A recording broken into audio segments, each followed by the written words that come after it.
Thank you. Welcome to everybody to today's work session.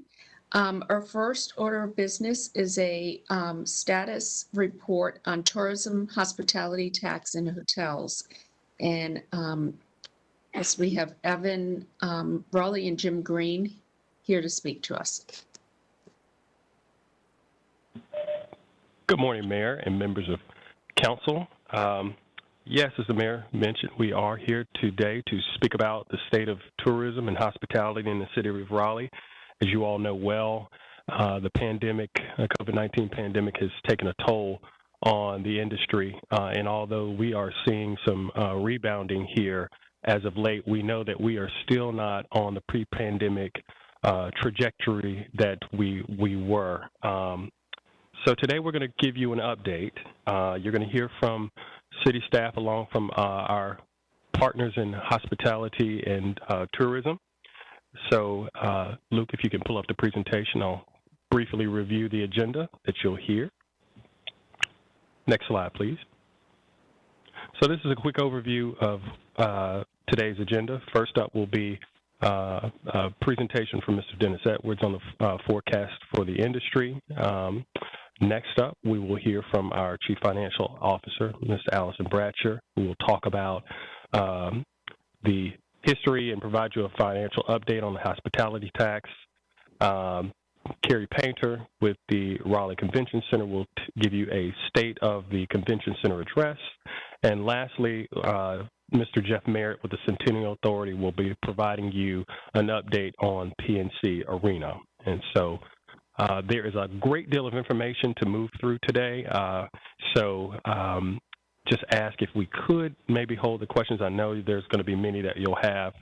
We do have quite a bit of information to review with you, so we just ask maybe we can hold those questions if possible to the end and make sure that we get through everything that we've prepared for you today. So without further ado, we'll turn the podium over to Mr. Denny Edwards.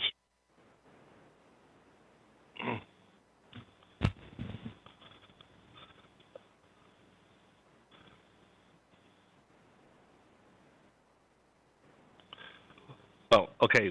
Well, good morning, Mayor, Council. I'd like to share with you an outlook and forecast for the travel and hospitality industry collected from a number of sources. One thing we can all agree upon is that these are dynamic times for our industry and things are moving quickly. Due in large part to the stimulus checks,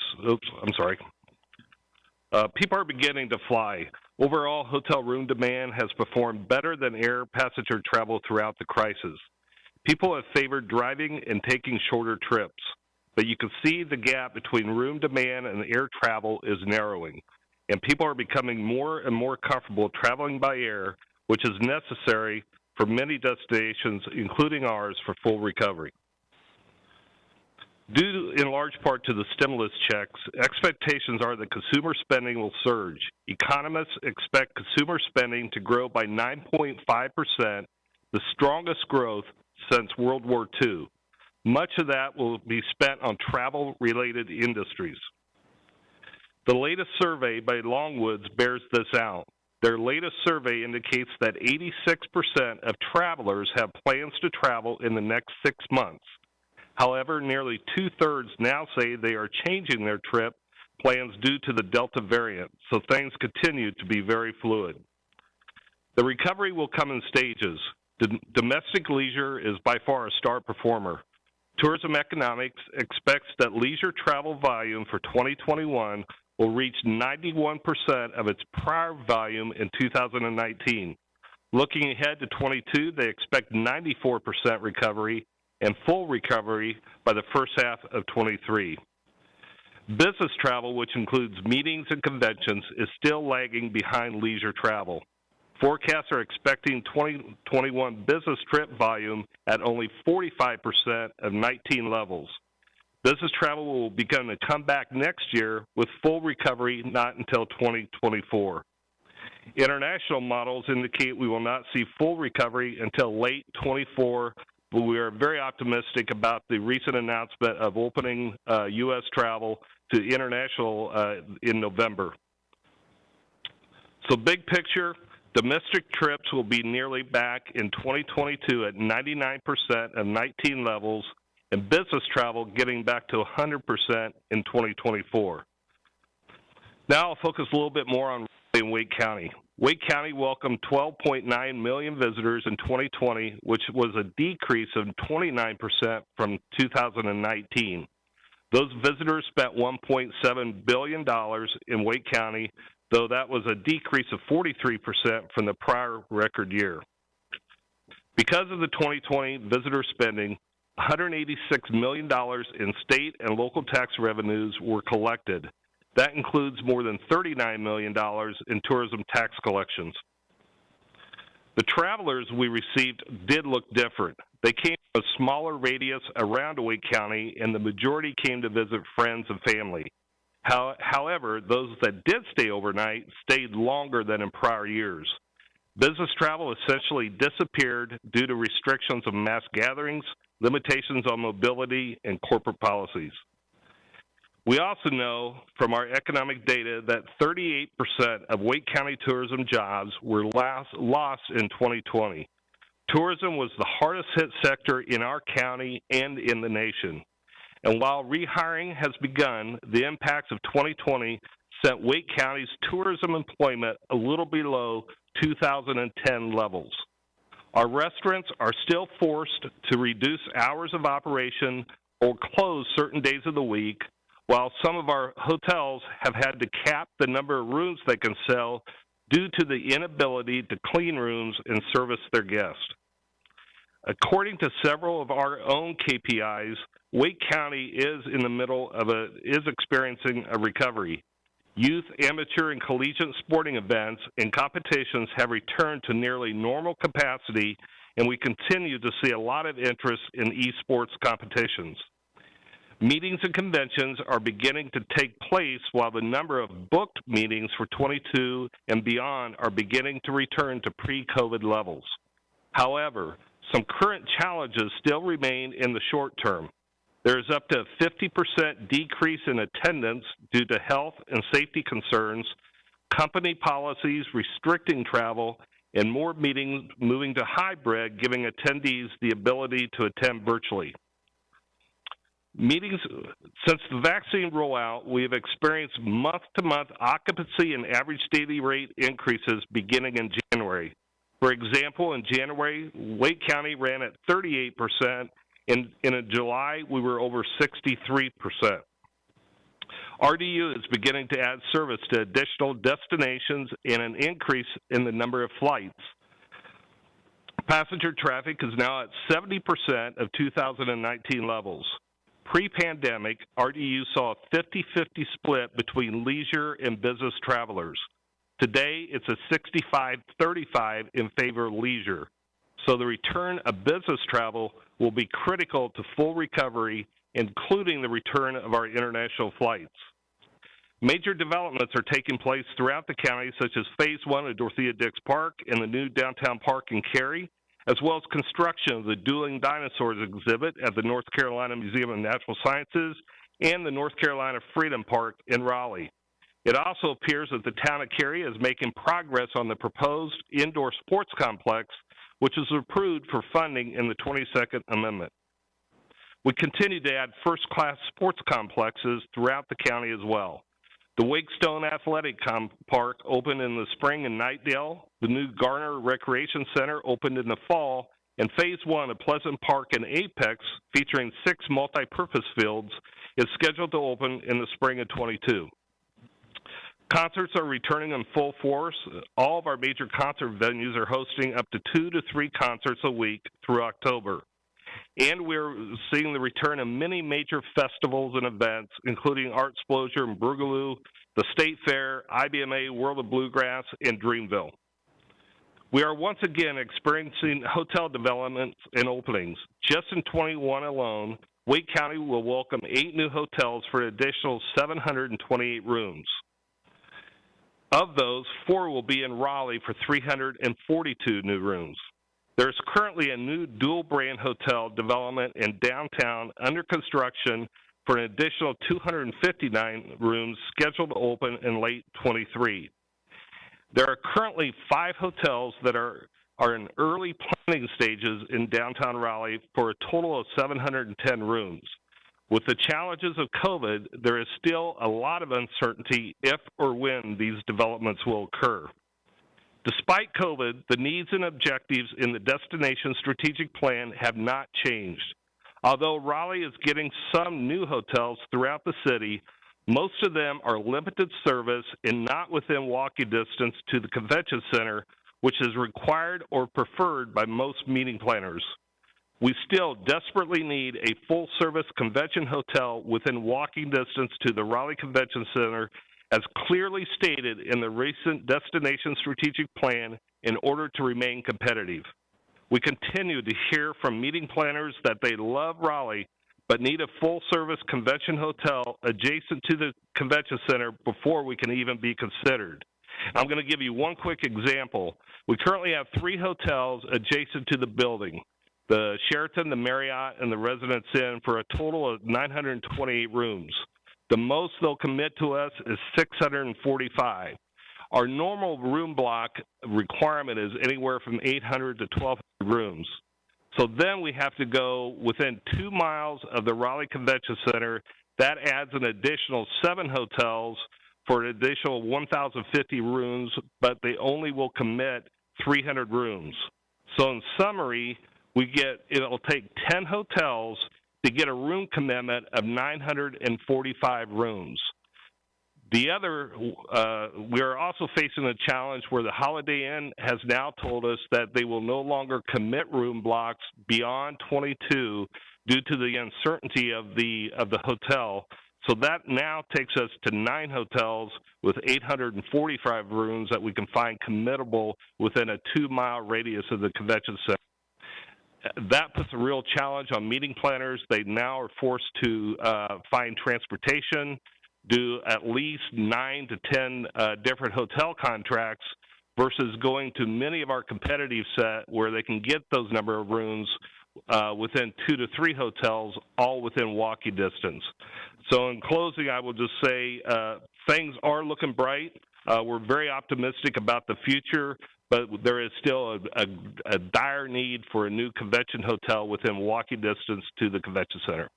Now, I'd like to introduce and turn it over to Allison, who will talk a little bit more about the interlocal model. Allison? Thank you, Denny. Good morning, Mayor and Council. Allison Bradsher here with the Finance Department. Move the slide here. That's all right. I'm going to provide an update on the county interlocal revenues and provide a summary of the overall history of these taxes. There is a comprehensive memo attached in board docs on the history of the hospitality funds. In addition, Denise Foreman, Assistant County Manager, and her staff have a website which is referenced in the memo, which has created a very transparent way for stakeholders and other interested parties to have all the information at their fingertips. So I wanted to highlight this source of information. As a quick refresher, Wake County was granted authorization to levy a 6% room occupancy tax and a 1% prepared food and beverage tax in the early 90s. These funds are governed in partnership with the Raleigh City Council and the Wake County Board of Commissioners. The legislation provides that the funds are only to be used for convention center, arena, cultural, sports, and art activities here in Wake County. There have been questions in the past about using this funding source for other needs within the community, and the legislation is very clear for its intended purposes. The uses of the funds are memorialized in a series of interlocal agreements, with the last amendment, which is the 22nd Amendment, occurring in the summer of 2020. So this slide highlights a few of the locations around the county that have received support from these interlocal funds, in addition to the Raleigh Convention Center. Hopefully this gives a flavor of the wide variety of uses across the county. So as I previously mentioned, the 22nd Amendment was finalized in the summer of 2020 and reflects significant changes to the uses of the funding as a reaction to the COVID pandemic. The left side of the chart shows the county projects that were either removed or delayed, and one of the largest funding uses that was removed was the funding for medium projects. The right side of the chart shows the city projects that were impacted by the 22nd Amendment. As a reminder, the cuts were deep given the expected economic impact of the pandemic for the hospitality industry, with many closures and restrictions in place at that time. So just a quick reminder of the impacts to the city side. The city's allocation for capital maintenance was reduced. The planned $5 million of optimization for the convention center was removed, and only $500,000 remained for design planning. The financial model had slated capacity in the out years to be used for a music venue, and that funding was removed. The model also had hotel parking infrastructure planned, as the city had just completed an RFI for the new downtown hotel. The timing of this project was pushed back 2 years to FY25. Also, the planned use of capacity for the convention center expansion, which was sized at $230 million, was pushed back to FY30. So in summary, there were significant impacts across the city and county due to the anticipated decline of the Aki and prepared food and beverage revenue sources. Flash forward to our current work efforts, and the staff team, which is comprised of members from the Centennial Authority, CVB, Hospitality Alliance, towns of Cary, Knightdale, Morrisville, and of course the city and county, have met to monitor revenues. Most recently, the staff review team met in August and reviewed the FY21 actuals, FY22 budget, and the growth assumptions in the model. The discussions around the funding and ongoing impacts of COVID centered around the impact of the Delta variant, impact of the federal stimulus checks, which have allowed households to eat out and potentially travel more, impact of the staffing shortages we're hearing about in the hospitality industry, and of course the general sentiment of when conferences, conventions, and business travel will return to normal levels. The recommendation coming from the meeting was, given the continued volatility and unknowns, the team is not making a recommendation to update the financial models or for an additional amendment at this time. So I've been sharing these charts in the city's quarterly financial reports, and the left side is the prepared food and beverage, and the right side is the Aki tax revenues. So the green line is the FY20 actuals, which you can see for each revenue source during the March to June. Actuals were much lower than prior months with the onset of COVID back in 2020. The red line is the FY21 budget, and the blue line is the 21 actuals. So the county's prepared food and beverage revenue did exceed the budget for the year by $4.7 million for FY21. However, the occupancy revenues came in almost $8 million lower than the budget, although we did begin to see an upward trend of the revenues, just not at the rate and pace we had anticipated. So in total, the hospitality taxes did not meet budget in FY21. There are two financial models that support the revenues and uses of these funds, and I wanted to provide this snapshot of the county's financial model, where the area highlighted in green, if you can see that, it's a little unclear on my chart here, is the actuals for FY19 through FY21. And for reference, in FY19, before the onset of COVID, both revenue streams yielded approximately $30 million annually. Our current projections anticipate that prepared food and beverage will return to pre-pandemic levels in calendar year 2023. Based upon the FY21 actuals, we are close to the return to normal levels of this revenue source, but we're still unsure with the impacts that I talked about on the previous slide and are not comfortable at this time proposing any increase. On the other hand, occupancy will take longer and is not modeled to return to pre-pandemic levels until 2025, as FY21 actuals were roughly one-half of where they were pre-pandemic. Also, I think it's important to provide a quick reference point of the long-term impact to the financial models from the pandemic. Prior to the onset of COVID, as compared to our modeling now, there is a $248 million loss of revenues over the remaining life of the model, which goes to FY34. So the impact of the convention center complex model in the out years, unless revenues are better than forecasted, we will not be in a position to make debt financing decisions for the hotel, parking, and infrastructure or center complex based on the financial metrics. So there are significant impacts to the financial modeling, and the staff team still believes that the reductions and cuts that were included in the 22nd Amendment are still warranted at this time, and of course, we all continue to hope for the best. So from here, I'm going to turn the slides over to Carrie Painter.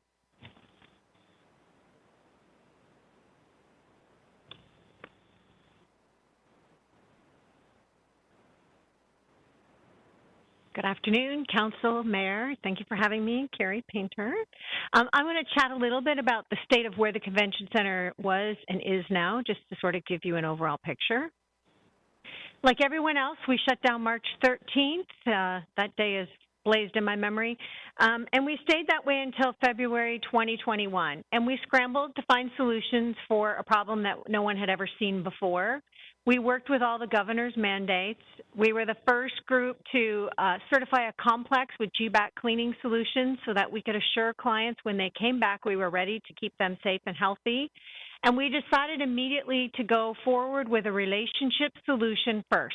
So everything we did to the best of the client's relationship and long-term love of Raleigh, not just focused on contracts and money that they may or may not owe us. And this is turned out to be a good payoff, which I'll chat with you in a minute. And then our other solution was to take 40 of our employees and move them to other city departments as they held positions so that we could help our budget to operate. We've had some great successes since we reopened, and this list outlines some of our bigger pieces of business. Major League Baseball was a wonderful miracle that landed in our lap at the last minute. It's something that we wouldn't typically get this short notice or this large, and so we were really fortunate. But some of these are those long-term relationships that we chatted about, GalaxyCon and Tech Textiles. What's interesting about this list is that it's trade show, sports, and esports focused. This would not generally be our focus. We would have much more conventions on this list, but conventions are still lagging and they're smaller. And trade shows, while they're coming back is good, what we're seeing is a lot less attendance, and so that really drives revenues and hotel rooms not in our favor. However, we're thrilled to say these have been great successes since we reopened. Our current environment for 2022, we typically would walk into a year with about 250 pieces of business. This can be anything from 1 day to a whole week to 10 days in a basketball tournament.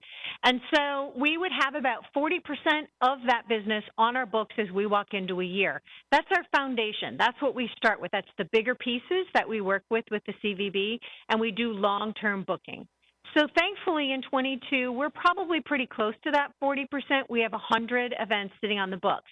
They may be slightly smaller, they may use a little bit less revenues, but we're walking into it in a really good place. 60% of the year's business is booked in the year for the year by our sales team.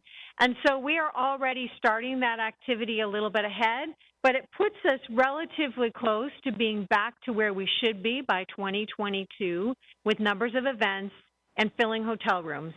Now, we chatted a little bit about hotel rooms. We'll chat again later, but this is one of our problems as we see events going forward. The only things we really lost business for during this pandemic is because of COVID, safety travel. That is a typical response, of course, and then lack of hotel rooms. So current future outlook, we have contracts all the way to 2029. So when Allison's talking about 2030, it's a very realistic conversation for us because we've already got contracts 8 years from now, which we're super proud and thrilled about. People love to return to Raleigh. They still want to. They still are interested in our destination. We're continuing to focus on citywide leads with the CVB, both regional and national, because that's what's going to build that foundation as we walk forward into the future years. We, again, are seeing a strong return for RFPs for youth sports, esports, and some of those trade shows that we chatted about, but the first two are really what's dominating our pipeline and helping us fill hotels in this gap. We wrote 34 contracts in the last 6 months, but since 8 months ago, we've now written 201. So people really are wanting to come back, and they really are booking for the future. During the pandemic, we signed the 3-year extension for IBMA. I remind you that is next weekend. So we're very excited about that because this year it will be live. It will be slightly smaller. There will be 5 stages, not 8. But last year was virtual, so we consider this a raging success for people to come back downtown to participate and to come out for the conference. Beyond that, the next 2 years, we have some really long-term contracts, and that is part of what I chatted about at the beginning, the relationship leading that we have always taken in Raleigh. And that's really paid off. You can see here that we have contracts anywhere from 3 years all the way to 2029 with our Atlantic Fire Rescue Expo, which is a really great conference for us and trade show. It fills hotel rooms, it fills downtown. So this is really an optimistic list that we're super proud of and very thrilled with all these multiple year contracts. We've taken a really proactive sales marketing approach with a very limited budget, and it seems to be paying off. It's allowed us to explore some new ways to touch clients. For instance, we will not be in a conference in Las Vegas in December, but we will be fencing their phones. And so anyone who may come to Raleigh is suddenly going to be scrolling through their Facebook and see Raleigh ads pop up. That's because we're geofencing and we're using LinkedIn to do some campaigns so that we can virtually still touch people that we may or may not already know and have a relationship with. We've just introduced our new menu, which is women and BIPOC farmers, called A Seat at the Table. We're super thrilled about this menu. It's a wonderful way to feature North Carolina farmers and makers who may not have gotten the exposure like they will with us. And we now can help them plant farms and plant crops that we know we can use. We had many reporters come out, go to the farm, and then come to the kitchen and watch us cook. It's been a really great launch, and so it's a wonderful way to touch our clients, something very meaningful about North Carolina. We also are engaged with winning and entering some industry awards. A few of them we're going to announce shortly, but we're not allowed to say that yet, so we're just going to tell you that we're still winning. And finally, we've heard a lot today about hotels. In 2018, we did a destination strategic plan with the CVB. This is their plan, but it is very much in partnership with all of us, with the Downtown Association, with the hotels, with all of our hospitality stakeholders. And we are going to embark on a refresh with them. We know that the 3 stages that they outlined are still vitally important. One is the optimization of the convention center, and we are stepping into that with some updates and some refreshes that you're going to see that we can do with the budget that we have. Second was a hotel. It's a vital piece to keep this whole triangle afloat. And then the third is the expansion of the center. And so we will have them come back in and review, talk about what our priorities are with the decrease of hotel rooms. Our priority 1, it might have to decrease, and so that's kind of a sad state to be looking at if we have to lessen the size groups that we're able to take, but we want to have them come in and study it with us. So we're going to be in partnership with JLL and the CVB and bring out a refresh of the study. So with that, that's the state of the Convention Center, and I'm going to bring up the Executive Director of the Centennial Authority, Jeff Merritt. Thank you, Carrie, and good morning to the mayor and council. I thought I'd give you a quick snapshot of the state of PNC Arena, take you back a little bit in time first. Before COVID, we were marking our 20th anniversary. We were approaching a record year for both events and attendance. The Hurricanes were marching to the playoffs. That was even the year that David Ayers made history as a backup goalie and made really a Disney movie kind of appearance up in Toronto. And so things were looking good until March. And we began to see evidence of COVID in February and began to take action on that, installing hand distillation centers around the arena. Larry Perkins, many of you know, Larry takes all that very seriously. We began to, but no one saw a complete shutdown, which happened after our last event on March the 13th. The Hurricanes had 8 games left on their schedule. All of them were sold out, 2 against Pittsburgh, and you know what that means for tourism. NC State had finished a successful regular season, and then we just absolutely shut down. The losses were tremendous. The NCAA tournament, which, as you all know, is a signature event for us and a big one for this community. We lost that for 2021. But things began to come back in late 20 when NC State basketball started again. The Hurricanes took to the ice a month later, albeit with just 50 folks in attendance. But attendance grew as the year went by, and our first show was a comedy show, Mike Epps, for 2 nights in May of 2021. We've taken the opportunity during this time to look at some improvements, some major improvements. Our elevators needed modernization. Our roof needs replacement. Our Canes Vision studio, which is not just for Hurricanes games, but for all the audio-visual for the arena all the time, that's being renovated, and we went with a touchless point-of-sale system. That was more luck than it was anything else. We had contracted to do a point-of-sale system, but had written it so it could become touchless. Right now, we are, let's go back here. Right now, we are looking at enhancements for the building, which include our east-west priority lounge and concourse areas. Those are basically if you enter the building on the east or west side, which are 2 major entrances. Those are the areas we're going to improve next summer. Our external signage and wayfinding outside of the building is going to be improved.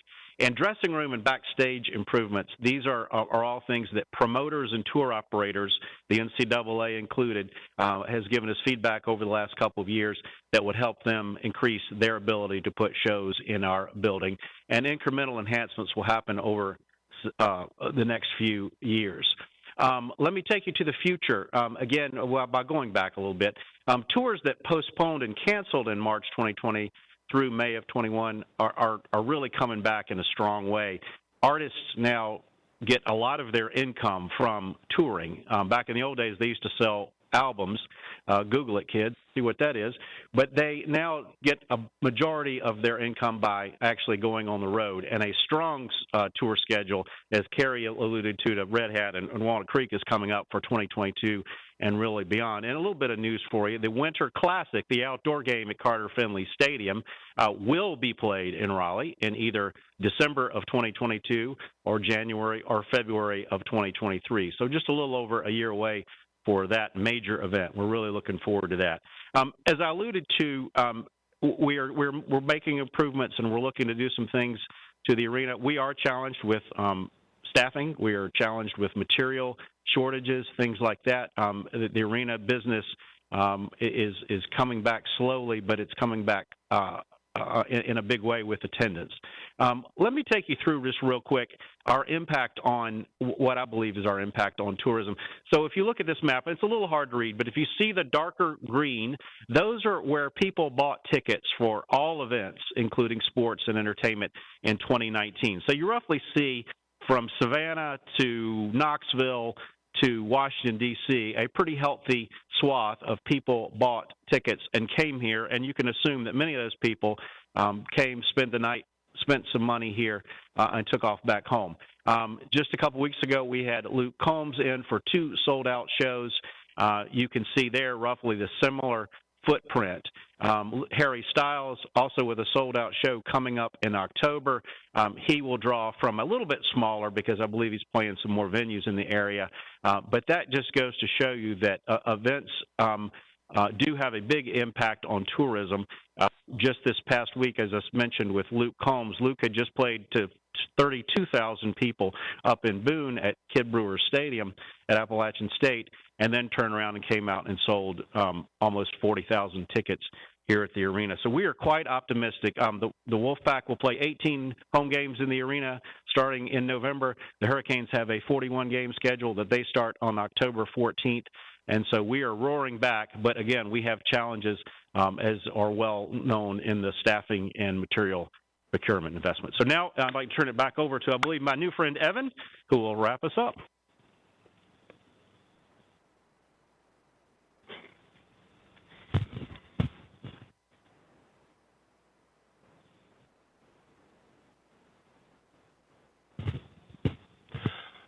Mayor, members of council, I know that was a great deal of information to throw at you, but I hope that's given you a good sense of kind of where we were pre-pandemic, some of the creative and innovative ways that we've responded across the various areas during the pandemic, and kind of some hope for the future as well. So I'm sure there are questions, and we at this point would be happy to answer any that you have. Well, I'm very happy to hear that the Winter Classic is coming. Been trying to get that here for years, so that's great news. Do we have any questions for our presentation team? That was a lot of information, a lot of good information for us to digest. We have Councilor Branch and then Councilor Melton. Yes, thank you. My question is, as we start to open up in these venues and we keep hearing about staffing challenges and things of that nature, is there a planning, is there any planning for a job fair for all of these venues, maybe a joint job fair for Convention Center, PNC, for the skills that are needed, that we can reach out to people in the community?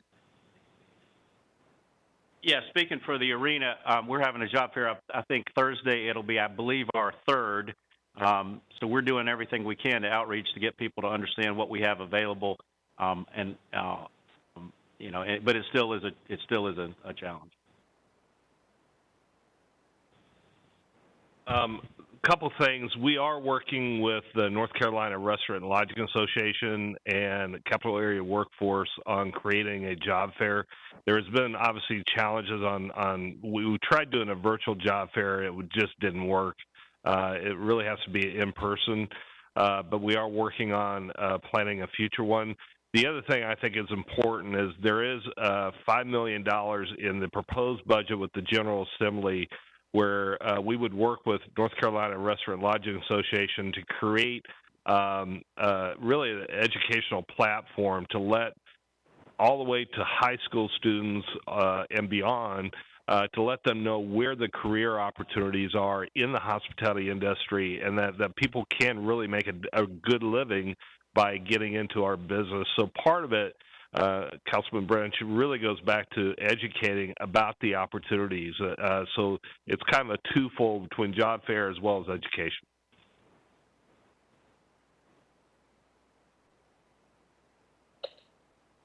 Okay, Councilmember Melton.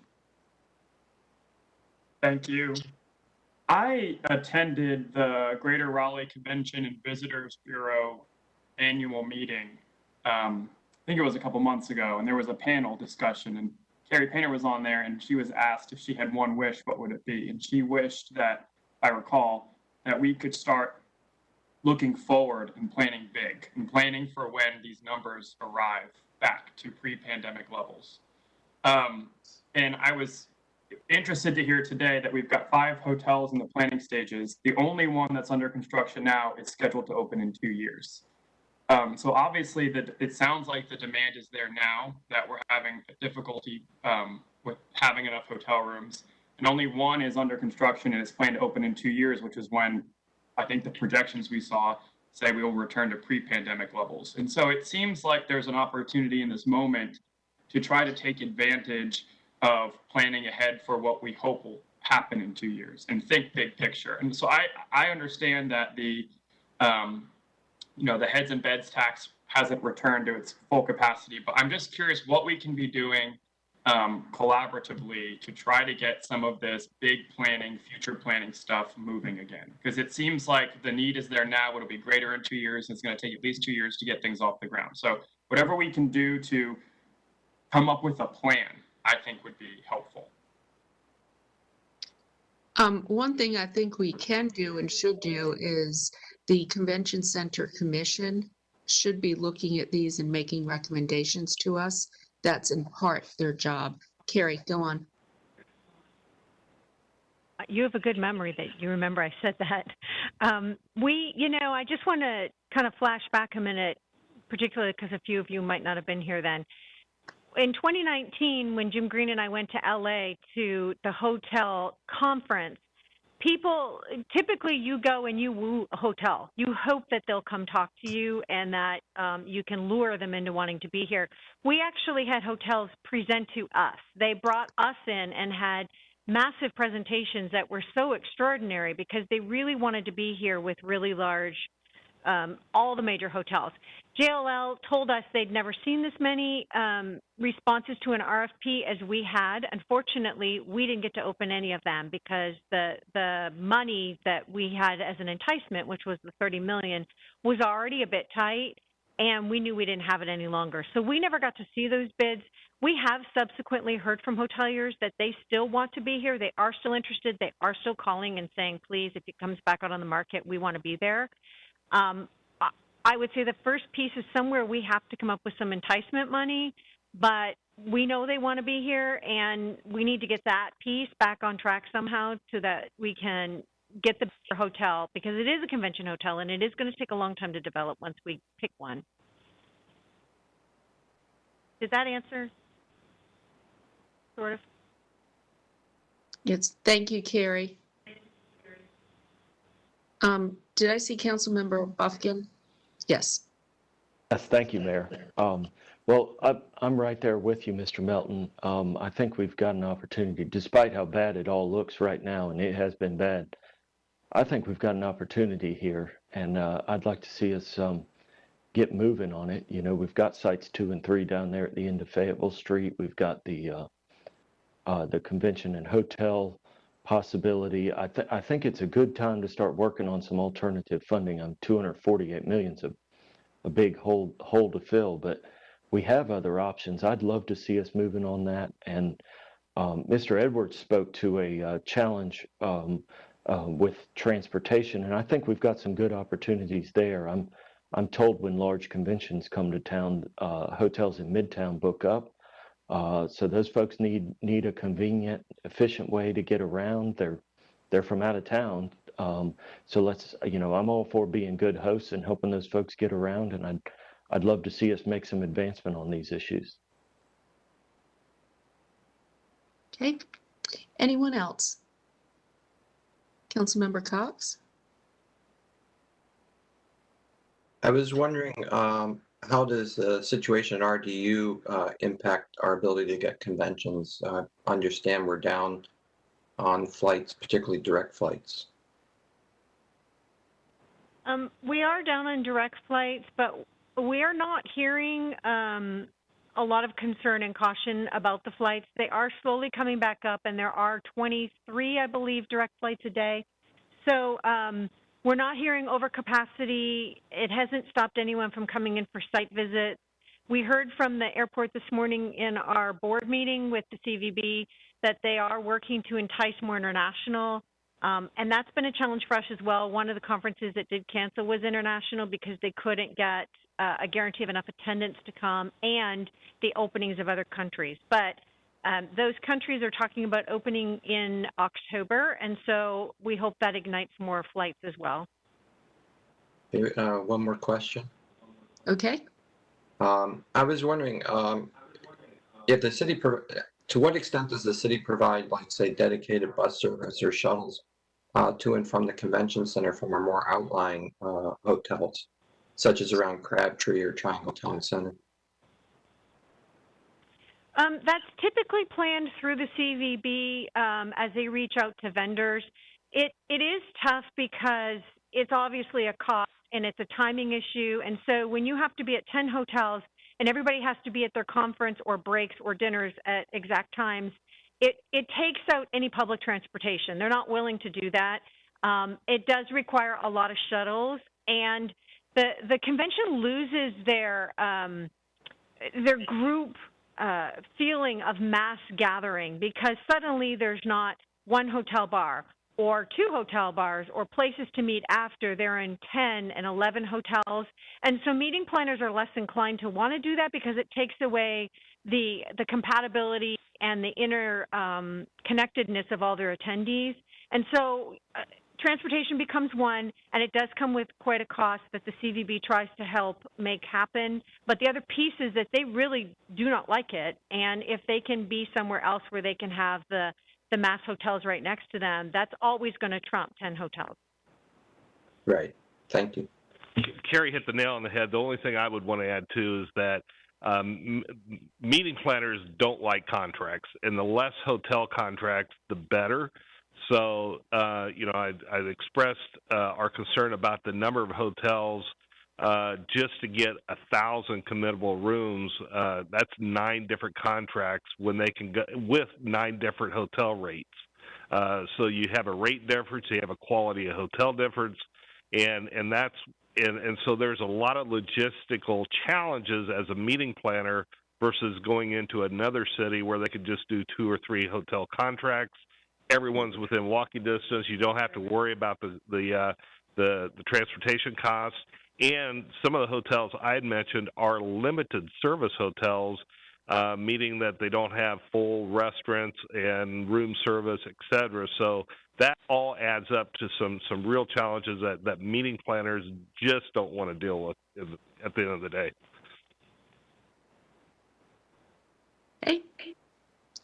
Do we have any additional questions? Okay, I want to thank staff for the presentations today. Great information. You've given us a lot to think about, and I want to walk away with the thought by Carrie of thinking big and planning for the future. Our job isn't just to think about today. Our job is to think about what our city is going to be like 5 years from now and 10 years from now. It's about having that vision and having the political will. So be thinking about that, and I will also look forward to hearing comments from the Convention Center Commission and others as we continue to have these conversations. Let's see, that was the only item on our work session today. We will gather again at 1 o'clock for our regular meeting. So see you back here at 1. Thank you, everyone.